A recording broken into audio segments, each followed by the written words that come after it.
Que le Seigneur vous bénisse au milieu de nous. Et donc, on veut vraiment être attentif.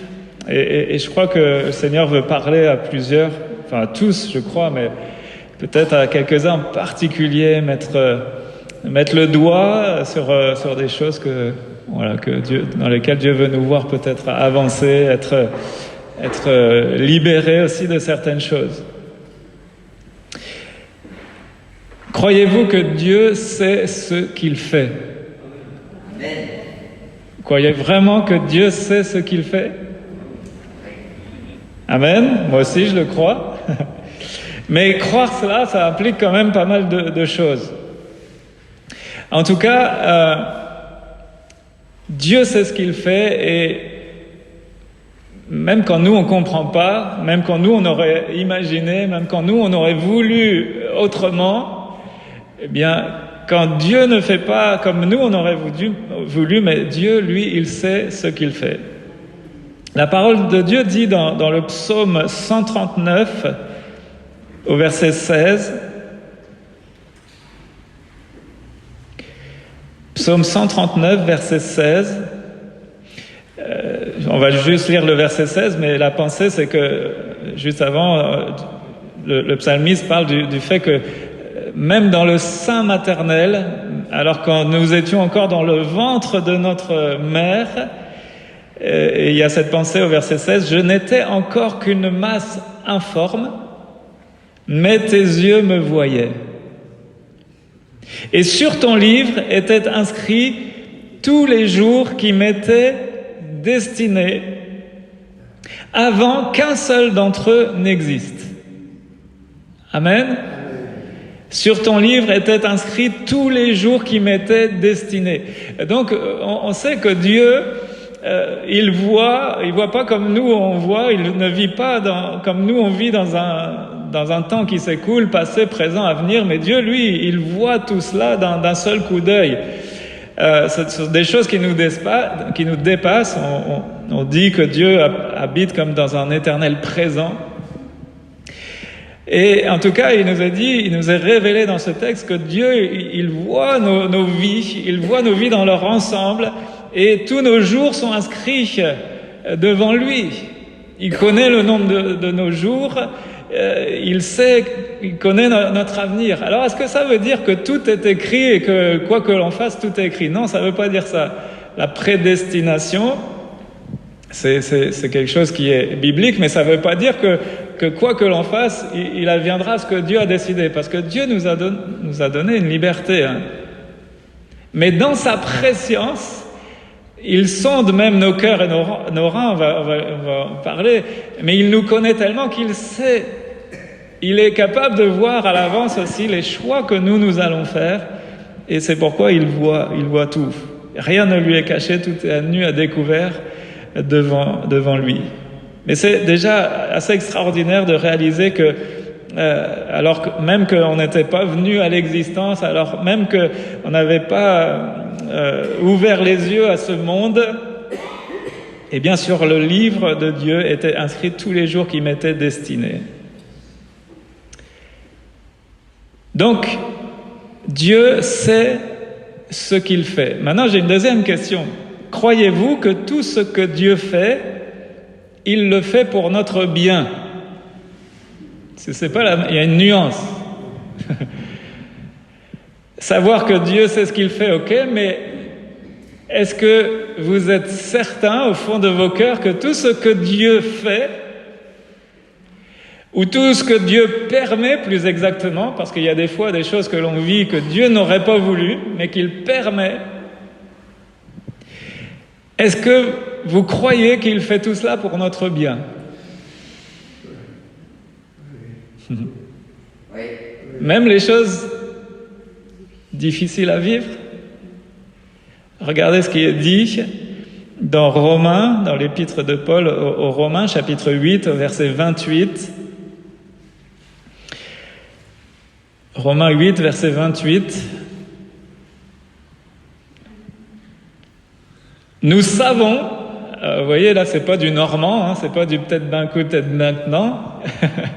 C'est nous savons du reste que toute chose concourt au bien de ceux qui aiment Dieu, de ceux qui sont appelés selon son dessein. Donc nous savons, dans la version second 21, nous savons que tout contribue au bien de ceux qui aiment Dieu, de ceux qui sont appelés conformément à son plan. Littéralement, la pensée de ce verset, c'est que Dieu fait travailler ensemble toutes choses. Il fait concourir ensemble toutes choses pour le bien de ceux qui l'aiment. Donc si vous faites partie, si nous faisons partie de ceux qui aiment Dieu, eh bien Dieu est en train de faire travailler toutes choses pour mon bien, pour ton bien, mon frère, ma sœur.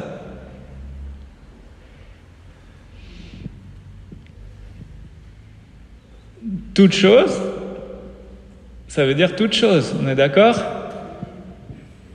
Vous me suivez jusque-là ?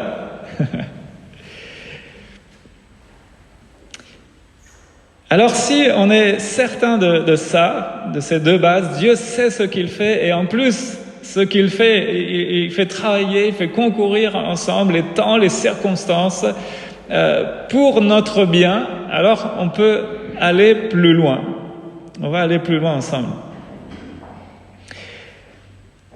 Savez-vous pourquoi Dieu fait les choses? Pourquoi Dieu fait les choses? De manière générale, pour notre vie, pour l'humanité, de manière générale comme de manière individuelle, pourquoi Dieu fait les choses? Qu'est-ce qu'il veut? Qu'est-ce qu'il poursuit? Qu'est-ce qu'il désire par-dessus tout? Bien, laissez-moi vous dire qu'il n'y a qu'une seule chose que Dieu veut. Et c'est pour ça qu'il fait travailler les choses, c'est pour ça qu'il a mis en place, qu'il a créé le monde, c'est pour un seul but. Parce qu'il veut quoi? Il veut votre cœur. Il veut mon cœur. Il veut ton cœur. Et pourquoi est-ce qu'il veut ton cœur? Eh bien, il veut ton cœur pour pouvoir le changer. Et Dieu nous aime trop, en fait, pour nous laisser dans l'état où on est. Et il veut notre cœur parce qu'il veut faire une œuvre dans nos cœurs. C'est le matériau dans lequel Dieu veut travailler, c'est notre cœur. Et ce qu'il veut, il y en a que je connais pas, ou il y en a que je connais moins que d'autres parmi vous. Et puis même si on se connaît, je connais pas votre vie privée, votre intimité, vos pensées, vos cœurs. Mais il y a une chose que je suis sûr à 300%, à 3000%, c'est que Dieu veut votre cœur. Dieu veut votre cœur. Les ados, Dieu veut votre cœur. C'est la chose qu'il poursuit. Il veut votre cœur. Les aînés, Dieu veut votre cœur. Dans Jérémie 17, versets 9 et 10, il nous est révélé une chose concernant notre cœur, le cœur humain en général. Il est dit, le cœur est tortueux par-dessus tout. Il est tortueux plus que toute autre chose. Et il est méchant, ou dans une autre traduction, il est incurable. Qui pourrait le connaître? Qui peut le connaître, ce cœur? Ce cœur tortueux, ce cœur même méchant, et ce cœur même incurable, en tout cas par nous-mêmes. Si vous avez déjà essayé, vous pouvez continuer à essayer, mais vous vous rendrez vite compte que ce cœur, vous ne pouvez pas vous changer vous-même. Qui peut le connaître? La réponse est au verset 10. Moi, l'Éternel. Il n'y a que lui qui peut connaître. Moi, l'Éternel. Moi, je sonde les cœurs. Je sonde les reins. Donc, dans une version Semeur, je scrute les tréfonds de l'être. Pour donner à chacun ce que lui auront valu sa conduite et les effets de ses agissements. Dieu sonde nos cœurs et nos reins. Dieu sonde les tréfonds de notre être. Il connaît. Il sait qui nous sommes et on ne peut pas lui faire à l'envers au Seigneur. Hein. On peut cacher certaines choses aux autres, mais à Dieu on ne peut rien lui cacher. C'est là qu'il sonde, c'est là qu'il regarde. Dans 1 Samuel 16, verset 7, vous connaissez ce passage où Dieu envoie Samuel pour choisir un roi pour Israël. Et puis il va dans la maison d'Isaïe et là il y a des grands gaillards, il y a les fils d'Isaïe et il pense que c'est à chaque fois le plus grand, le plus costaud. Samuel il se dit c'est lui le roi d'Israël à tous les coups. Puis Dieu lui dit à chaque fois non, c'est pas lui. Et puis ça va jusqu'au petit dernier qu'ils avaient même oublié de convier. C'était le petit David, le berger qui gardait les troupeaux. Et regardez ce qui est dit, 1 Samuel 16, verset 7, l'Éternel dit à Samuel, « Ne prête pas attention à son apparence et à sa grande taille, car je l'ai rejeté. En effet, l'Éternel n'a pas le même regard que l'homme. L'homme regarde à ce qui frappe les yeux, mais l'Éternel regarde au cœur. » L'Éternel regarde au cœur. Donc, c'est la première chose, et ça, il faut qu'on en soit conscient. Dieu veut notre cœur. Et c'est là, dans notre cœur, qu'il veut faire une œuvre, il veut nous changer, il veut nous transformer, il veut nous modeler pour que de ce cœur mauvais et tortueux, il en fasse un cœur qui soit bon et droit, un cœur qui lui ressemble, un cœur qui lui plaise. Et ça, c'est l'œuvre, ça, c'est le miracle que Dieu est capable de faire, en passant par la repentance, la conversion, la nouvelle naissance. C'est ce qu'il veut faire en nous. Jésus sonde les cœurs, le Seigneur regarde au cœur. Maintenant, il y a une chose qu'on doit comprendre. Il y a plein de clés à comprendre dans le domaine du cœur, mais regardez Luc chapitre 4, verset 1er. Luc chapitre 4, verset 1er. Il nous a dit une chose concernant Jésus ici. Jésus, rempli de l'Esprit Saint, revint du Jourdain et l'Esprit le conduisit dans le désert. Jésus, rempli du Saint-Esprit, revint du Jourdain et il fut conduit par l'Esprit dans le désert. Vous savez que dans le désert, il a été conduit par le Saint-Esprit. Pourquoi ? Pour y être tenté. Pendant 40 jours, on sait que Jésus a été tenté. Et laissez-moi vous dire ceci, c'est une citation que j'ai notée. Quelle que soit la chose qui te remplit, c'est ce qui te conduira. Jésus, rempli du Saint-Esprit, fut conduit par l'Esprit qui remplissait son cœur.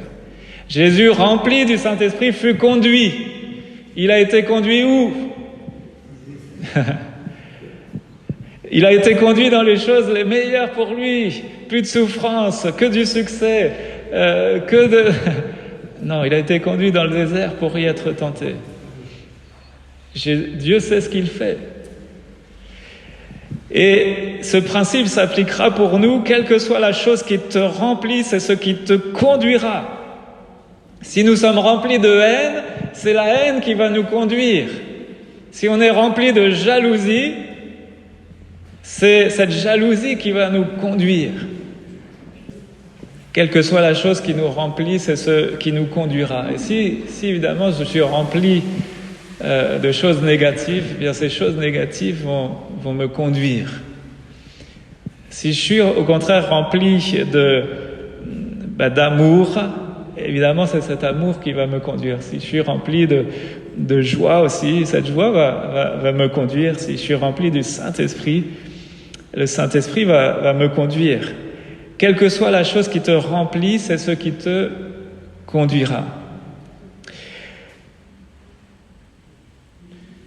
Donc, on a besoin que nos cœurs, laisser Dieu remplir nos cœurs de sa présence, de son esprit, de sa volonté, de ses pensées.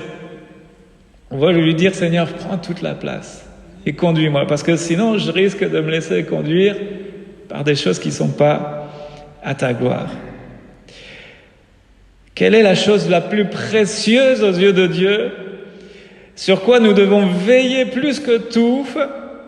Encore une fois, c'est sur notre cœur. Proverbe 4, verset 23. Proverbe 4, 23. Garde ton cœur plus que toute autre chose. Hein? Donc, c'est là-dessus que Dieu veut qu'on veille plus que tout. Plus que toute autre chose, veille sur ton cœur, car de lui viennent les sources de la vie. Dieu veut votre cœur. Dieu veut votre cœur. Mais attention, parce qu'il y en a un autre qui voudrait aussi notre cœur. Vous l'aurez compris, le diable aussi veut votre cœur. Et c'est pour ça on a chanté tout à l'heure, c'est les paroles du psaume 139 au verset 23. Psaume 139, verset 23. Examine-moi, ô Dieu, sonde-moi, ô Dieu, et connais mon cœur. Mets-moi à l'épreuve et connais mes pensées. Et connais mes pensées. Et voyez-vous, faire cette prière, je pense que de la part de David, c'est une prière audacieuse. Hein. Parce que, qu'est-ce que Dieu va faire si on le prie comme ça? Si on le prie en disant, Seigneur, viens m'examiner, connais mon cœur, sonde-moi, éprouve-moi, connais mes pensées. Qu'est-ce que Dieu va faire? Eh bien, il va venir éprouver notre cœur, nous révéler, montrer les pensées qui sont là au fond de notre cœur. Alors maintenant, je voudrais venir au sujet de mon message, en fait. Dieu veut notre cœur. Il veut ça plus que tout. Il nous aime et ce qu'il veut, c'est que notre cœur lui appartienne, tout entier à lui. Qu'il n'y ait rien dans notre cœur dans lequel il ne puisse pas régner. Qu'il n'y ait aucune partie de nos vies dans laquelle il ne puisse pas régner. Dieu veut notre cœur. Maintenant, quelle est la méthode que Dieu va employer pour modeler nos cœurs? Pour travailler nos cœurs? Quelle est la méthode que Dieu va employer? Eh bien, Dieu, en fait, Dieu va offenser nos cœurs. Peut-être vous dites, Dieu nous aime, pourtant il ne va pas venir nous offenser. Si. On va examiner, on va réfléchir là-dessus, mais Dieu va venir comme offenser notre cœur, contrarier, le meilleur mot ce serait contrarier nos cœurs pour voir ce qu'il y a dedans. Et quand on examine les Écritures, on voit que Dieu fait tout le temps ça en fait. Il fait tout le temps cela. Il vient nous contrarier. Il vient comme offenser notre cœur. Quel est le but? Eh bien, il veut voir ce qu'il y a dedans. On va regarder ça ensemble.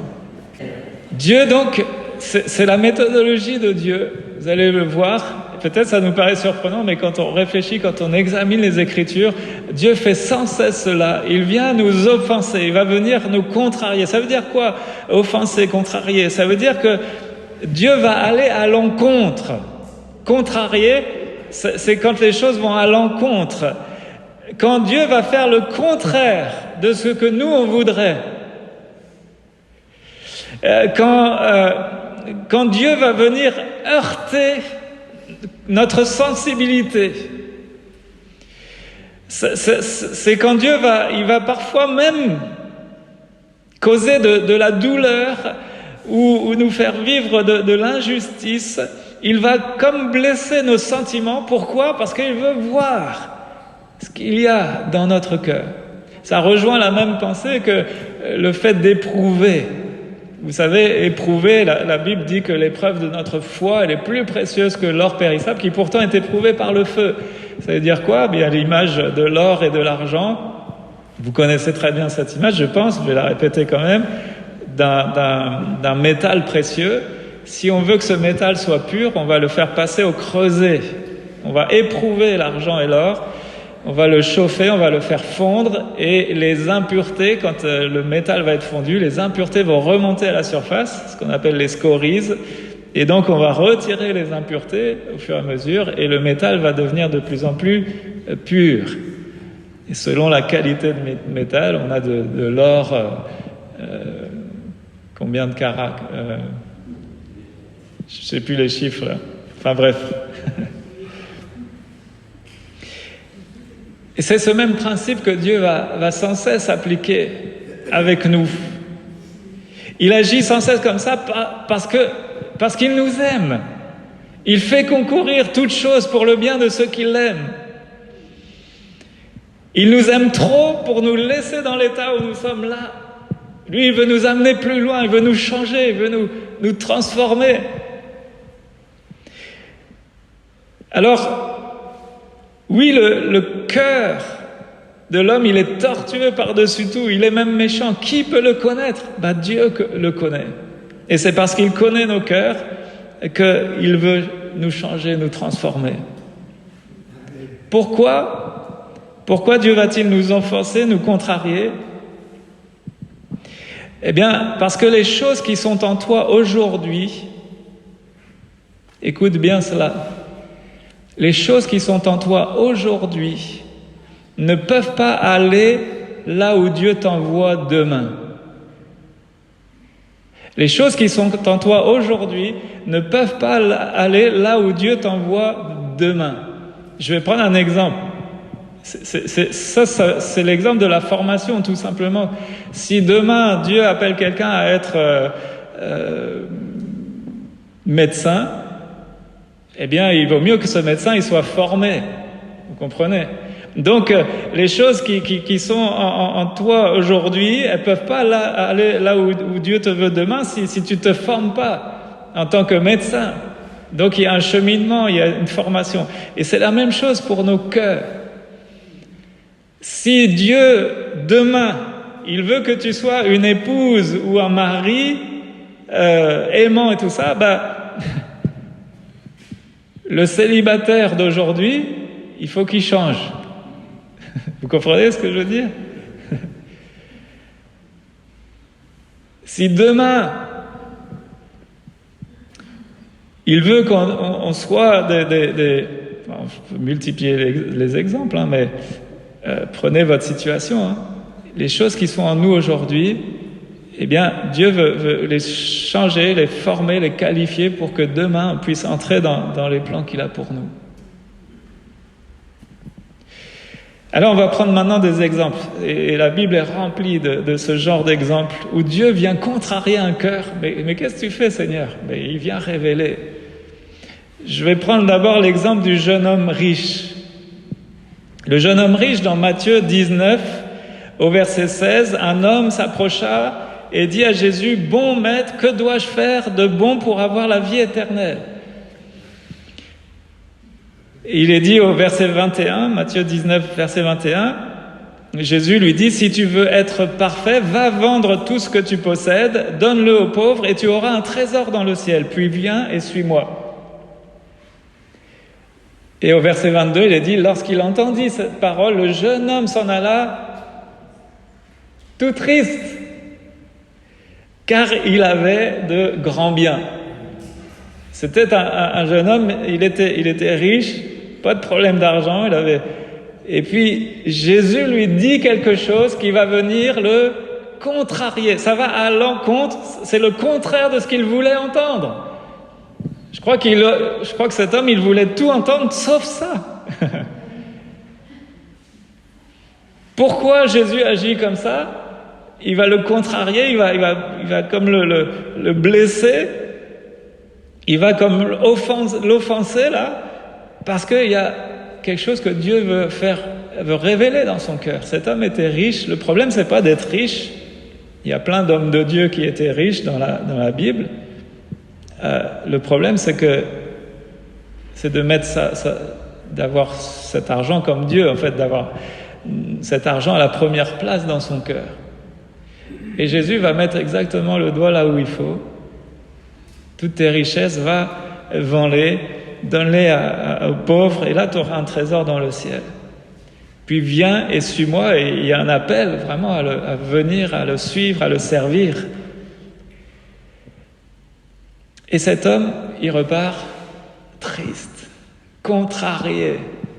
Il nous est pas dit la suite, on ne sait pas qu'est-ce qu'est devenu ce jeune homme, est-ce qu'il a été travaillé dans son cœur, est-ce qu'il a fait finalement ce que le Seigneur lui a demandé, on ne sait pas. Mais cela illustre vraiment la manière que Dieu a d'agir.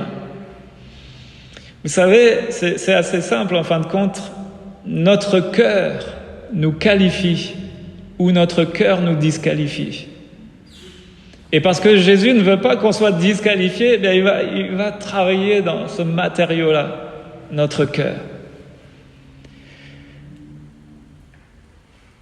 C'est pour ça c'est courageux de la part de David, et c'est ce que l'on doit faire. Demander à Dieu d'exposer ce qu'il y a dans notre cœur.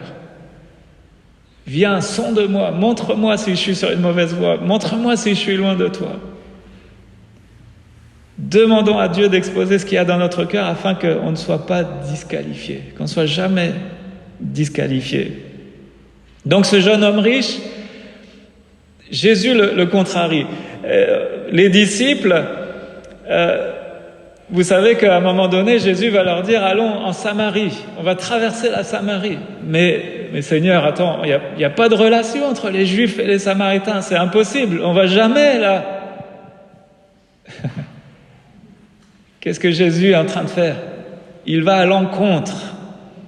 Il va toujours à l'encontre là de ce que les gens pensent là et dit non, on va aller en Samarie. Et on sait qu'en Samarie, ils vont rencontrer la femme samaritaine sur le bord du puits. Là aussi, ils sont étonnés. Mais vous savez, ils sont partis faire des courses, ils reviennent, ils voient Jésus parler à cette femme. Mais ça se fait pas. Un homme seul parler à une femme seule, ça se fait pas. En plus, un juif parler à une samaritaine, ça se fait pas. En permanence, ils sont comme contrariés. Jésus fait des choses qui vont à l'encontre de leur culture, de leur pensée, de leur manière de penser, d'agir, de leurs habitudes. Jésus va à l'encontre parce qu'il veut révéler des choses. Pourquoi est-ce que les Juifs passaient jamais par la Samarie? Parce qu'il y avait des problèmes de racisme. Depuis des années, des luttes entre ces deux populations. Et Jésus veut leur montrer qu'un disciple, il ne peut pas y avoir de racisme chez un disciple. Il va leur montrer que lui, il les aime, ces Samaritains. Il les aime et qu'il donnera aussi sa vie pour eux, pour tous, sans exception. On continue. Il y en a plein d'exemples. Jonas. Vous connaissez Jonas?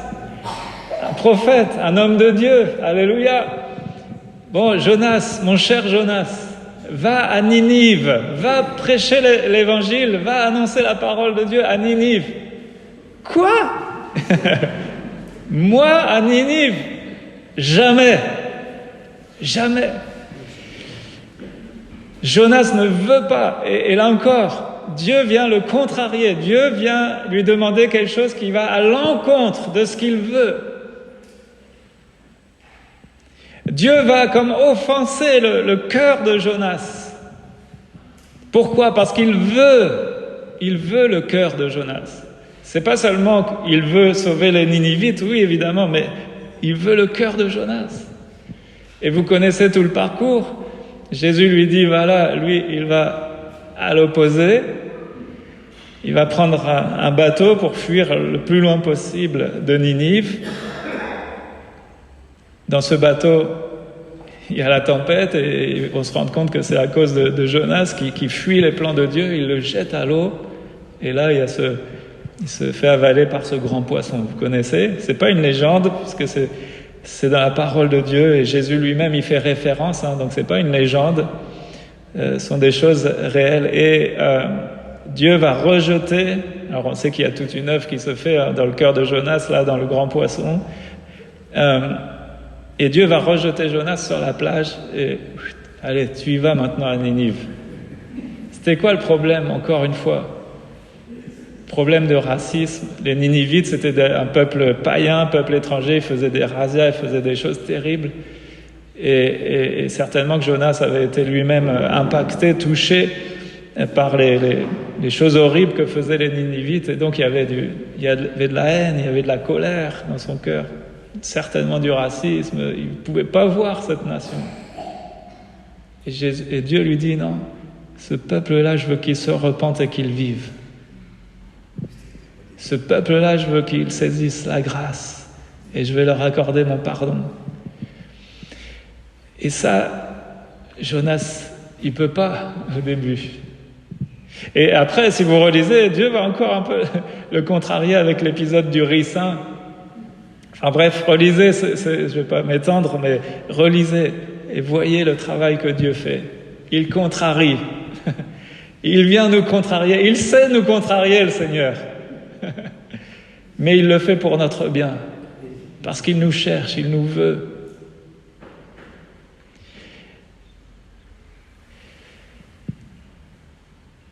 Et finalement, Jonas va aller, et on sait que ces Ninivites vont se repentir. Une œuvre de grâce qui va s'opérer. Un autre exemple, Abraham. Abraham, il avait reçu une promesse, c'est que il allait avoir une nombreuse descendance. Le problème, c'est que il n'arrivait pas à avoir d'enfants, et puis Dieu lui avait promis que ce serait avec Sarah, sa femme, qu'il aurait un descendant. Et puis cette descendance, elle a tardé à venir. Ils ont essayé de faire les choses par leurs propres moyens. Enfin bref, vous connaissez aussi cette histoire. Et à un moment donné, Dieu répond à la promesse. Et Abraham, il a enfin un fils, Isaac, le fils de la promesse. Et à un moment donné, Dieu vient trouver Abraham et lui dit, Abraham, donne-moi ton fils. Donne-moi ton fils. Comment vous auriez réagi, vous? Je vous avoue que je ne sais pas comment j'aurais réagi à sa place, mais et là, contrairement à d'autres, il semble qu'Abraham semble obéir, il semble se soumettre, on ne le voit pas râler, on ne le voit pas en colère contre Dieu. Mais même si cela n'est pas exprimé dans la parole de Dieu, on peut très bien imaginer ce qui s'est passé dans le cœur d'un père, de ce père qui vient enfin, Dieu lui a donné cette merveilleuse promesse, il a enfin un fils, Isaac, et là Dieu lui reprend.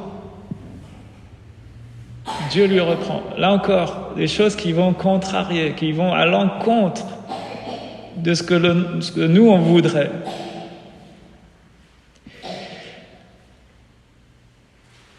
Et Abraham va obéir, il va aller jusqu'au bout. La Bible nous dit d'ailleurs que, je ne sais plus dans quel passage, je ne l'ai pas noté, mais il nous est dit clairement que c'est parce que Abraham, il avait foi en la résurrection. Il avait foi que Dieu était puissant pour ressusciter Isaac.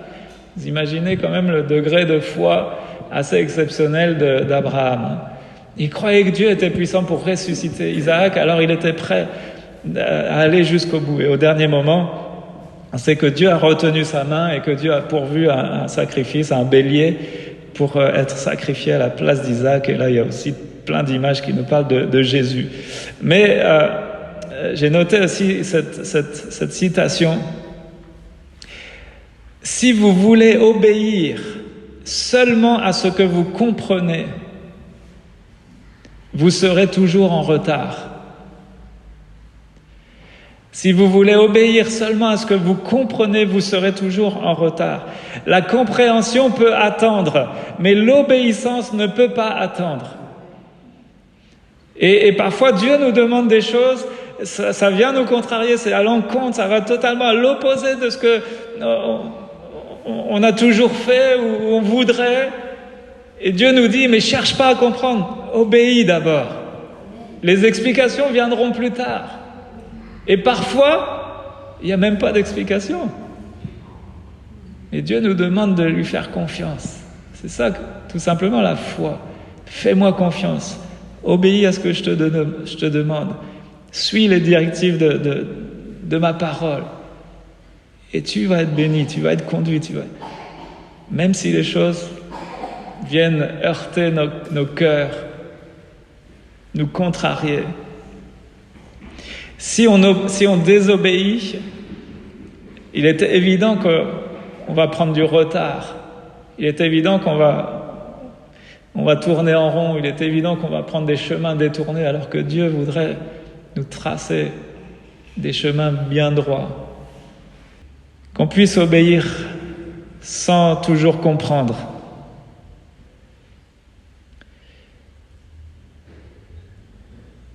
D'autres exemples, Naaman le Syrien.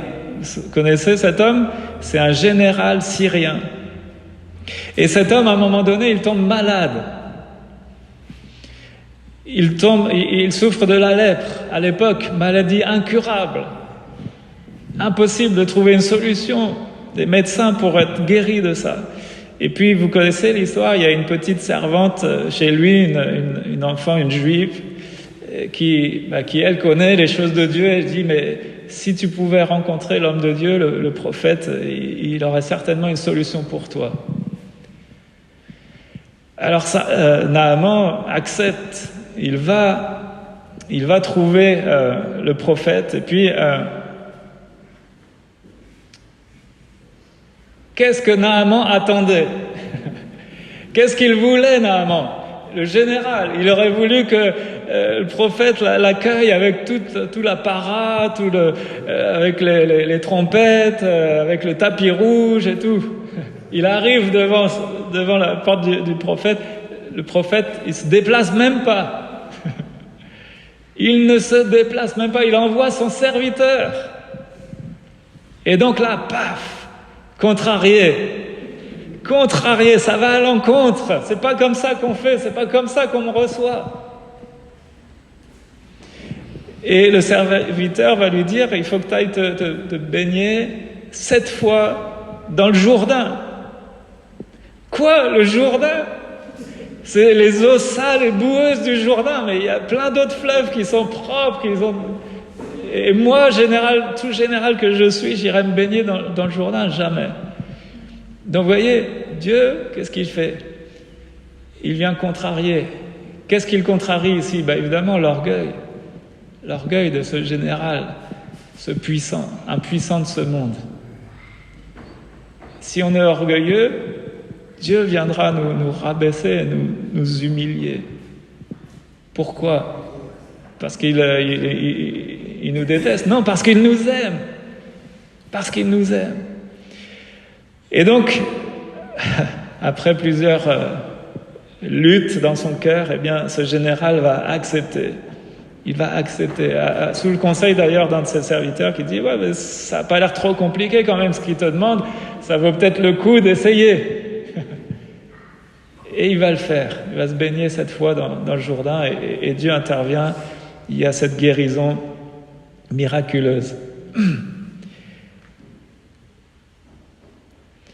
La Bible dit dans Jean 7 au verset 17, « Si quelqu'un veut faire la volonté de Dieu, il saura si mon enseignement vient de Dieu ou si je parle de ma propre initiative. » Si quelqu'un veut faire la volonté de Dieu, il saura.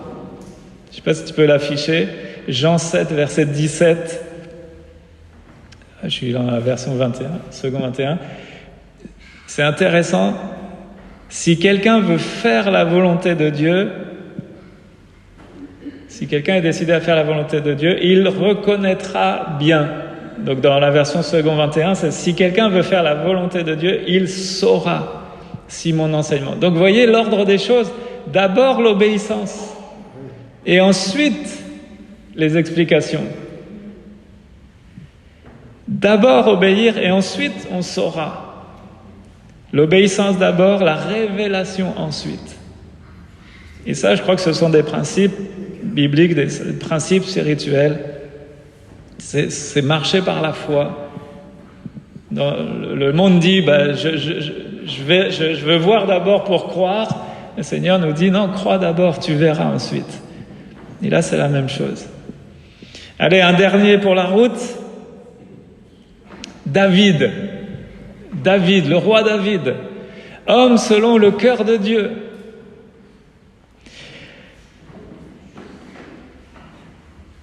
Vous connaissez la vie de David et vous savez à un moment donné comment il a trébuché, comment il a péché, comment il s'est fourvoyé en commettant l'adultère avec Bersheba, et puis en voulant maquiller cet adultère, il a été jusqu'à tuer tuer le mari de Bersheba. En tout cas, être l'instigateur de ce qui va permettre qu'il soit tué. Et Nathan, le prophète, vient voir David. Et là, il lui raconte l'histoire de cette brebis.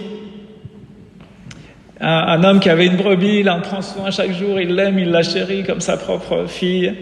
Et puis, un jour, un homme vient le visiter, et un homme riche, et lui, il refuse de donner quoi que ce soit. Il demande à cet homme de sacrifier sa brebis. Nathan lui raconte ça, et vous connaissez la réaction de David. David, il est en colère, il est irrité à cause de ce que cet homme a fait. Et puis il nous est dit dans 2 Samuel au verset 7, 2 Samuel chapitre 12, verset 7, Nathan dit à David, « Tu es cet homme-là. Tu es cet homme-là. Ainsi parle l'Éternel, le Dieu d'Israël, je t'ai oint pour roi d'Israël et je t'ai délivré de la main de Saül, etc. Tu es cet homme-là. » Et donc, là, il y a quelque chose qui est venu l'irriter, cette histoire, ça l'a agacé, ça l'a énervé. Il dit, mais cet homme mérite la mort. Et le prophète de dire, tu es cet homme-là. Donc là encore, Dieu va venir comme contrarier le cœur de David.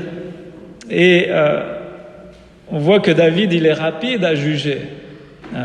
Comment peut-il être rapide à juger alors qu'il agit exactement de la même manière? Et vous savez, ça c'est très souvent malheureusement dans le cœur humain, c'est que on est dur. On est dur à l'égard des autres. On est dur à l'égard de certaines situations quand nous, en fait, on agit de la même manière. Très souvent. Ça se vérifie très souvent. Quand on est prompt à juger quelqu'un dans un domaine, ça nous met en colère parce qu'en fait, au fond, on n'est pas mieux. Parce que notre cœur est dur. Alors la plupart du temps, quand nous sommes durs avec les autres, on critique, on est intransigeant, on juge, c'est parce que notre cœur est dur. On reproche quelque chose, un domaine particulier, c'est que bien souvent, parce que nous sommes nous-mêmes comme cela. Et c'est là qu'on doit veiller sur notre cœur. Parce que la Bible nous dit qu'on sera jugé du jugement dont on juge.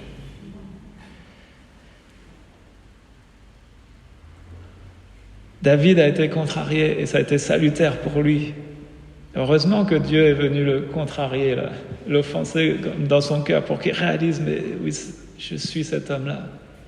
Et on sait que David y est passé par une merveilleuse repentance, profonde repentance, et que Dieu l'a restauré. Pierre, l'apôtre Pierre.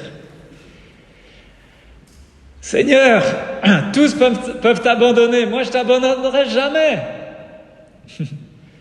Je t'abandonnerai jamais, Seigneur. Et puis, on le sait, 4 matins après, 3 chants du coq après, 2 chants du coq après, Pierre avait renié le Seigneur.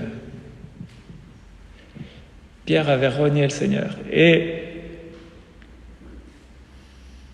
on voit que les choses ne se sont pas déroulées comme Pierre l'aurait voulu, comme il l'avait imaginé. La croix, le sacrifice de Jésus, la mort de Jésus à la croix, c'est venu contrarier Pierre. Là, il ne savait plus où il habitait, Pierre. Il ne comprenait plus rien. Lui qu'il espérait être le sauveur, le libérateur, il voit son maître être mis à mort, crucifié, mis au tombeau. Et Pierre, désemparé par cela, il va nier par 3 fois connaître Jésus. C'est venu contrarier tout ça, son orgueil là encore. Et Jésus va ressusciter, alléluia quand même. Et Jésus à un moment donné va dire, viens, Pierre, viens par là, il faut qu'on ait une petite discussion ensemble. M'aimes-tu? M'aimes-tu? Et je crois que le Seigneur, à travers ça, nous montre, il veut le cœur de Pierre, sans jeu de mots. Il veut le cœur de son disciple. M'aimes-tu? M'aimes-tu vraiment? Et là, l'orgueil de Pierre a bien été rabaissé. L'humilité a pris place. Il n'ose même plus le dire. Il n'ose même plus l'affirmer. Seigneur, tu sais bien que j'ai de l'affection pour toi. Mais il n'ose plus proclamer haut et fort. Mais oui, tu sais que je t'aime. Il y a rien qui pourrait me faire lâcher ta main. Il n'ose plus dire ça. Pourtant, il aime le Seigneur. Et Jésus, en usant de tout cela, des temps et des circonstances, il est venu trouver le cœur de Pierre.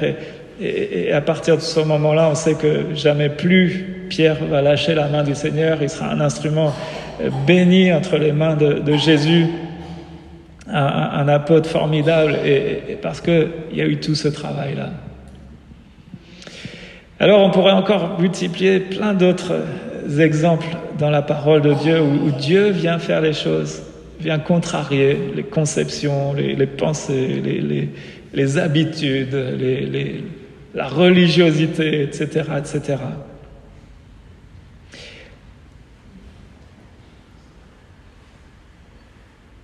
Alors pour terminer, et vous, et vous mes frères et sœurs, et nous,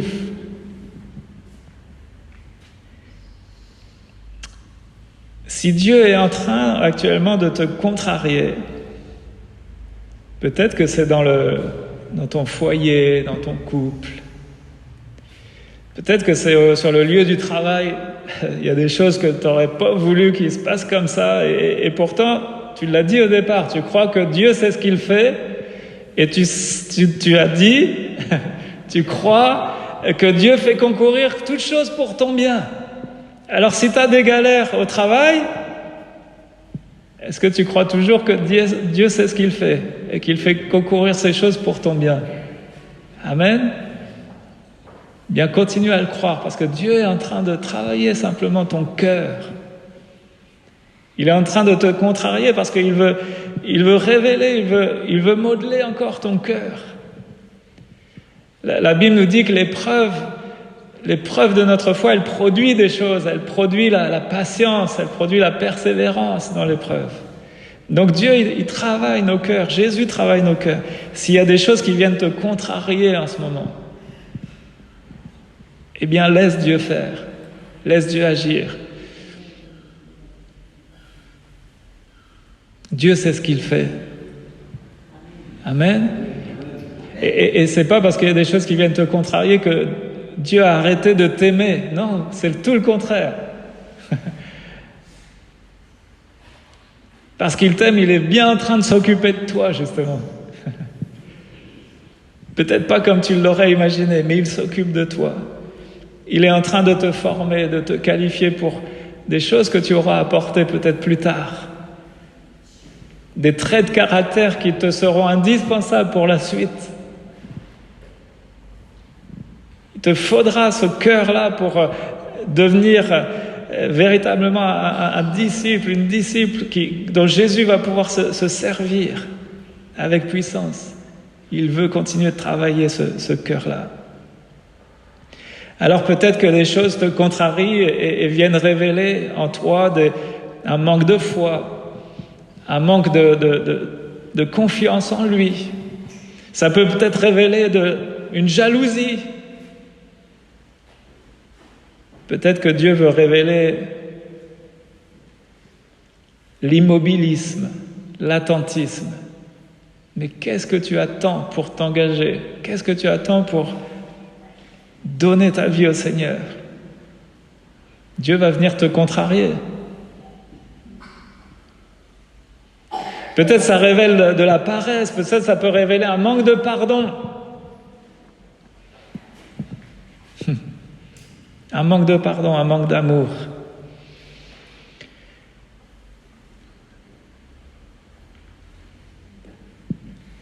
Est-ce que vous êtes prêts à faire cette prière-là? Seigneur, viens contrarier mon cœur. On l'a chanté, sonde-moi, éprouve-moi, connais mes pensées, Seigneur. Mais je veux te permettre, parce que ça c'est la clé, c'est de permettre au Seigneur d'agir, de lui donner cette entière liberté, de faire son œuvre en chacun de nous. Et ça, c'est notre responsabilité. Parce que Dieu veut jamais nous forcer. Viens faire ton œuvre dans mon cœur. Amen. Alors si vous êtes prêts, bien on va prier ensemble. On va prier. Et à ta place, je vais te demander si tu es prêt à faire cette prière-là. Bien simplement, lève-toi. Lève-toi à ta place si vraiment tu es prêt à faire cette prière-là. Tu peux te lever à ta place et ce sera comme symbolique pour dire Seigneur, oui Seigneur, je suis prêt à venir, je suis prêt à te laisser travailler, œuvrer dans mon cœur, même s'il y a des choses que tu fais, que tu feras, que tu permettras, qui vont aller à l'encontre de ce que j'ai voulu. Je veux te laisser faire. Si tu es prêt à faire cette prière-là, alors lève-toi à ta place.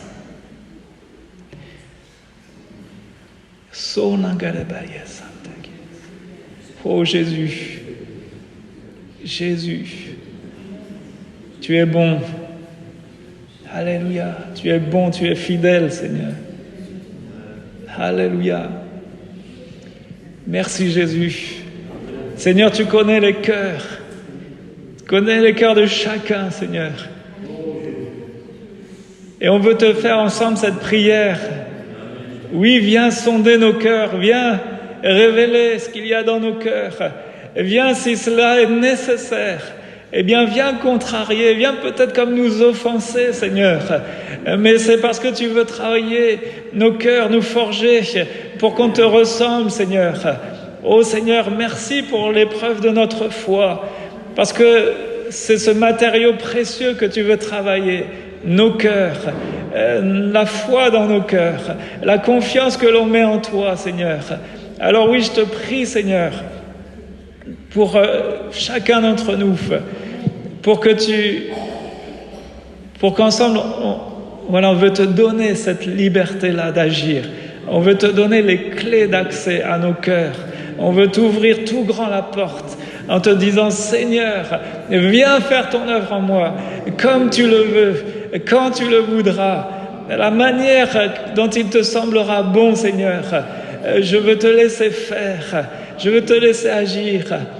Oh Seigneur Jésus, comme David te l'a dit un jour, crée en moi un cœur pur, renouvelle en moi un esprit bien disposé, Seigneur. Nous voulons un cœur qui te plaît, un cœur qui t'honore, un cœur qui te ressemble, un cœur qui t'obéit, un cœur qui te fait confiance en toutes circonstances.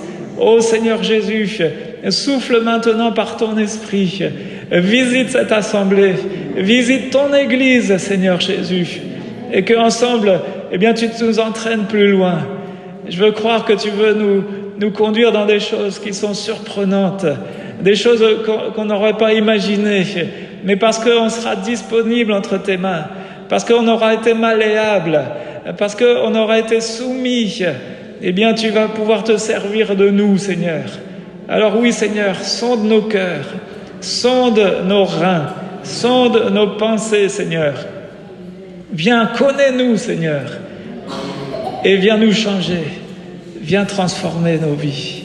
Au nom de Jésus, nous te prions, Père. Je te bénis de ce que tu vas faire, Seigneur, de ce que tu vas agir. Ô Père Saint, merci. Merci, Père. Amen. Amen.